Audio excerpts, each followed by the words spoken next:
Welcome to our channel. Today we how to log into Squarespace step by step clearly. Open your web browser. In the address bar, type www.squarespace.com. Press the Enter key to navigate to the Squarespace website. Once the page loads, locate the Login button in the upper right corner. Click on the Login button. You will be directed to the login page. Enter your email address associated with your Squarespace account in the first input field. Next, input your password in the second field. Double-check your entries for any typos. If you want the system to remember your login, check the box for Remember Me. Once you've entered your credentials, click the Login button. If your login details are correct, you will be redirected to your Squarespace dashboard. In case you forget your password, click on the Forgot Password link. Follow the prompts to reset your password if necessary. After logging in, you can manage your sites and access your account settings. Explore the dashboard to become familiar with the various options available to you.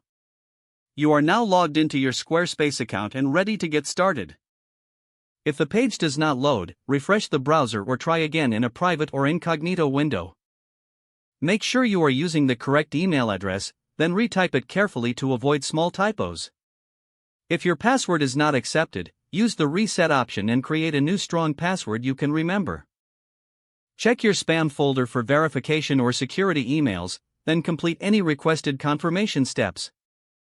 Enable two-factor authentication if available to improve account security and reduce unauthorized access risk. After signing in, review your profile details so your contact information and settings are accurate and current. If you see an error message, note it down and try again after restarting your device and internet connection. Log out when you finish, especially on shared devices, to keep your account and payment information secure. If the page does not load, refresh the browser or try again in a private or incognito window. Make sure you are using the correct email address, then retype it carefully to avoid small typos. If your password is not accepted, use the reset option and create a new strong password you can remember. Check your spam folder for verification or security emails, then complete any requested confirmation steps. Don't forget to like this video and subscribe to our channel for more step-by-step tech guides.